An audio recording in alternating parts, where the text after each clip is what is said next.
Bonjour et bienvenue dans cette émission spéciale La France des solutions. Et si la solution c'était le recyclage et la valorisation des biodéchets, c'est ce que nous allons voir avec Upcycle. Arnaud Ulrich, bonjour. Bonjour. Vous êtes cofondateur d'Upcycle. Alors vous faites dans le traitement de biodéchets, c'est ça? C'est ça, donc avec Grégoire Bleu et Cédric Péchard, on s'est dit qu'il fallait créer des filières pour permettre un retour à la terre des biodéchets. Alors un retour à la terre, c'est un mot un peu étrange pour dire que simplement on va recréer le cycle de la vie des biodéchets. Un biodéchet, il n'est pas fait pour être incinéré ou enfoui comme c'est le cas aujourd'hui.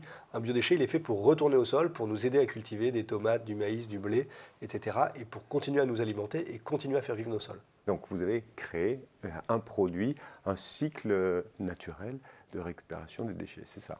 C'est ça. Alors on va revenir dessus parce que on va savoir exactement ce que vous faites. Mais tout d'abord, ma question, c'était, il y a un vrai enjeu autour des biodéchets en France aujourd'hui? 30% de votre poubelle est constituée de biodéchets.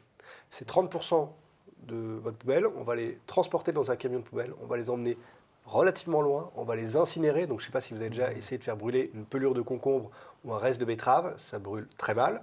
Donc on va utiliser une énergie folle pour brûler ces biodéchets, ou pire encore pour les enfouir dans des immenses trous.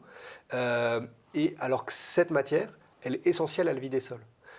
Vous vous souvenez peut-être vos cours de photosynthèse, etc. C'est la bio, je ne sais pas, en 3e ou en 4e. Et ce qu'on apprend, c'est qu'un sol, la plante se nourrit de ce sol pour pousser.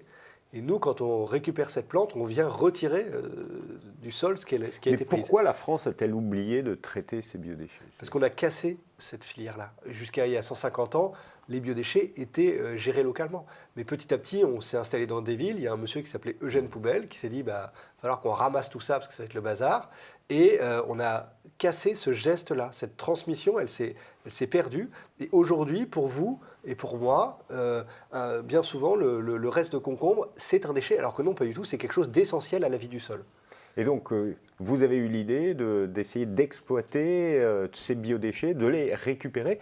Mais aujourd'hui, ça veut dire trier ces poubelles. Aujourd'hui, est-ce que les Français sont prêts à faire ça? Alors, est-ce qu'ils sont prêts à faire ça? Certains, oui, très clairement. Aujourd'hui, il y a beaucoup de gens qui s'engagent pour un tri plus qualitatif de leurs déchets, pour une meilleure valorisation de leurs déchets. La loi, aujourd'hui, nous y pousse. Aujourd'hui, tout émetteur de plus de 10 tonnes de biodéchets, et là, je fais un appel à tous ceux qui émettent plus de 10 tonnes de biodéchets, c'est-à-dire beaucoup d'entreprises, par exemple, beaucoup de magasins de la grande distribution. Tous ces émetteurs doivent valoriser leurs biodéchets, doivent permettre ce qu'on appelle un tri à la source, c'est-à-dire que le biodéchet ne doit pas être mélangé avec d'autres déchets, type carton, métal et autres. Il doit être isolé dès le début. Et aujourd'hui, force est de constater que la loi n'est pas globalement respectée, mais en triant ces déchets à la source, on va permettre de les mettre dans une filière de valorisation, de compostage ou de méthanisation. Et là, il y a une vraie richesse avec ces biodéchets. Il y a une vraie richesse. Au-delà d'être écolo, responsable, etc. Aujourd'hui, nous, Français, on est de plus en plus attachés, et c'est tant mieux, à avoir une alimentation de qualité. Mais pour avoir cette alimentation de qualité, il faut des sols de qualité. Sinon, si votre sol n'est pas de qualité, vous allez mettre tous les produits chimiques que vous ne voulez plus voir dans votre assiette. Et aujourd'hui, avec vos biodéchets, avec les miens, on a de quoi valoriser 50% des terres maraîchères en France. C'est gigantesque. C'est-à-dire que de manière naturelle, on va pouvoir traiter et améliorer nos sols juste en triant nos poubelles. Juste en triant nos poubelles, 50% de la culture maraîchère française aurait une bonne terre. C'est ça. Et c'est donc la solution que vous proposez. Concrètement, il s'agit de quoi? Comment récupérer ces biodéchets auprès des particuliers, des entreprises et des collectivités locales? Alors nous, d'abord, on a commencé en travaillant sur le marc de café. On s'est dit, OK, le marc de café, c'est une ressource, un biodéchet facilement isolable. Donc on a commencé à travailler notamment avec les entreprises pour collecter le marc de café en développant un programme d'animation et de valorisation de ce marc de café dans l'entreprise qui marche très bien. On accompagne plusieurs grands groupes là-dedans. C'est le programme Marc contre Pleurote. Et après, on s'est dit, maintenant, on va le transposer au gigantesque tas de biodéchets qu'il y a un peu partout dans les entreprises et dans les collectivités. Et donc, nous, ce qu'on propose, c'est d'installer ce qu'on appelle des composteurs électromécaniques. Donc, c'est un cylindre dans lequel vous allez mettre vos biodéchets et qui, naturellement, vont se composter. L'avantage, c'est que vous n'allez pas faire passer de camion poubelle pour les déplacer, vous allez faire ça sur place, chez vous, donc dans votre copropriété, dans votre restaurant d'entreprise, dans votre magasin de la grande distribution, etc. Donc c'est un grand cylindre. Et ce cylindre, il ne bouge pas. Vous venez le récupérer. Comment ça se passe? Parce qu'il y a des composteurs, des boîtes dans certains quartiers, dans certaines villes. Voilà. C'est un composteur amélioré? C'est ça. En fait, c'est un composteur amélioré parce que c'est un composteur qui va garder la chaleur. C'est un composteur qui va aussi brasser. C'est-à-dire qu'il y a une vis sans fin qui tourne toutes les 2 minutes, qui va brasser le déchet, donc l'oxygéner. Si ça sent mauvais parfois un composteur, c'est quoi? C'est parce que c'est pas assez brassé, c'est qu'il n'y a pas assez d'air. Donc il va y avoir une création de gaz qui va sentir mauvais. Là, c'est brassé, donc ça sent bon, ou en tout cas ça ne sent pas mauvais, et ça va permettre d'accélérer le processus de compostage. Aération, montée en température. Et ce produit, vous le proposez à qui? Aujourd'hui, cette solution, on l'a déjà installée dans des magasins, on l'a déjà installée dans des restaurants d'entreprise, on est en train de l'installer dans des copropriétés.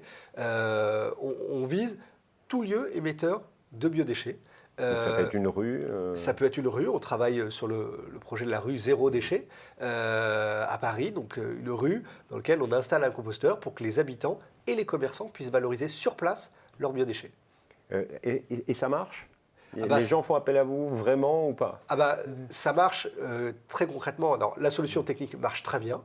Notre accompagnement fonctionne très bien et les gens avec lesquels on travaille sont ravis de ce qu'on peut faire pour eux. Et ce compost qui est créé, il va où après? C'est vous qui le récupérez? C'est utilisé par le voisinage ou l'entreprise? En fait, pour nous, le compost, c'est la solution au problème de tri. C'est parce qu'il y a du compost qui va être généré en bout que ça va motiver les gens à s'impliquer dans le processus.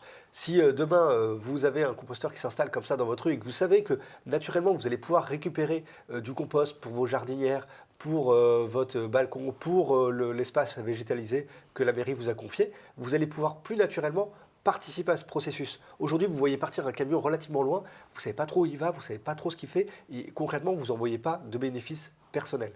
Donc là, c'est vraiment interactif. Et vous travaillez pour cela, j'imagine, avec d'autres associations, d'autres associations investies, par exemple, sur la végétalisation de... C'est ça, on travaille par exemple avec des régies de quartier, on peut travailler avec des associations qui font du compostage sur place. On travaille aussi avec des entreprises, à chaque fois, des lieux où il y a du biodéchet, c'est-à-dire un peu partout. Alors ça, c'est un des produits que vous faites. Et puis après, il y a aussi... la boîte à champignons, voilà. Aujourd'hui, on en est où? Alors ça, c'est toujours l'histoire du marc de café. Ça, c'était toujours l'histoire du marc de café. L'idée, c'est que nous, ce qu'on fait, on a à chaque fois envie d'impliquer un maximum de personnes pour le faire. La boîte à champignons, ce petit kit de culture, c'est la miniature de notre grande ferme qui est dans les Yvelines, à Saint-Don-la-Bretèche. C'est la miniature de notre grande ferme parce que sur cette petite boîte qui fait la taille d'une brique de lait, vous allez pouvoir cultiver vous-même vos champignons. Et vous avez 2 options. Soit vous prenez, si vous avez peur, si vous n'avez pas de marc de café chez vous, soit vous prenez une boîte prête à cultiver, puis ça pousse tout seul et vous dégustez ces bons champignons. Soit vous prenez une boîte à faire soi-même et là vous allez prendre votre marc de café, vous allez le mélanger avec les copeaux de bois qu'on vous aura fournis, le mycélien, et vous allez faire pousser vos champignons à partir du marc de café. Et après, on les consomme. Après, vous consommez. Et vous avez les recettes avec? Ah, bien sûr. Et surtout, vous ne jetez pas la boîte une fois que c'est fait, parce que ce qui reste est un excellent fertilisant pour les sols. Je vous ai parlé tout à l'heure de retour à la terre. Tout notre processus, que ce soit pour le marc de café, que ce soit pour les biodéchets, est pensé pour valoriser les sols au final. Aujourd'hui, c'est l'avenir. Il faut penser en permanence au recyclage des déchets. Alors, est-ce que c'est l'avenir ou est-ce que c'est parce qu'on n'a pas le choix? Je ne sais pas, mais oui, il faut penser diminution des ressources disponibles. Donc, comment est-ce qu'on fait pour utiliser moins de ressources et valoriser celles qui sont déjà présentes. Encore une fois, dans votre poubelle, dans ma poubelle, il y a énormément de choses qui ont de la valeur. Nous, on ne leur donne plus de valeur, mais ça a de la valeur pour notre environnement, pour notre écologie.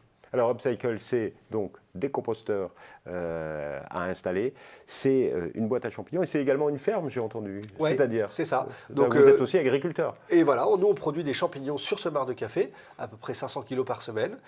On récupère donc du marc de café qui vient des entreprises et on cultive sur place de manière totalement circulaire. Alors, quand même, une question économique. Est-ce que ça marche, cette activité? Vous en êtes où? Vous avez combien de salariés? Donc aujourd'hui, on est 14. On est rentable en exploitation. On a toujours des gros frais de recherche et développement pour améliorer nos process, pour améliorer même les circuits et la conception des circuits qu'on propose de valorisation. Mais oui, on est rentable, on a un chiffre d'affaires en très forte croissance cette année, comme l'an dernier d'ailleurs. Donc une solution qui marche. Et vous êtes basé en Île-de-France, vous vous développez aussi en région? Donc on est basé en Île-de-France, on a aussi une personne, Maxime, qui est à Marseille, et l'idée c'est d'avoir une couverture nationale. On peut de toute manière intervenir avec nos machines sur toute la France et équiper l'ensemble du territoire français. Alors si vous voulez en savoir plus, vous avez un site internet www.upcycle.org. Et pour terminer, si vous aviez un petit message à faire passer aux Français qui nous écoutent sur la solution qu'il faut. Par exemple, allez voir vos élus, dites moi je ne veux pas avoir un camion de poubelle en plus dans ma rue, je veux avoir un composteur pour pouvoir valoriser mes biodéchets et je veux qu'on crée une dynamique autour du quartier, qu'on recrée de la vie dans ce quartier grâce à une meilleure gestion des déchets. Monsieur Léric, merci beaucoup. Merci à vous. Et quant à nous, on se retrouve bientôt pour une nouvelle émission. Au revoir et à bientôt.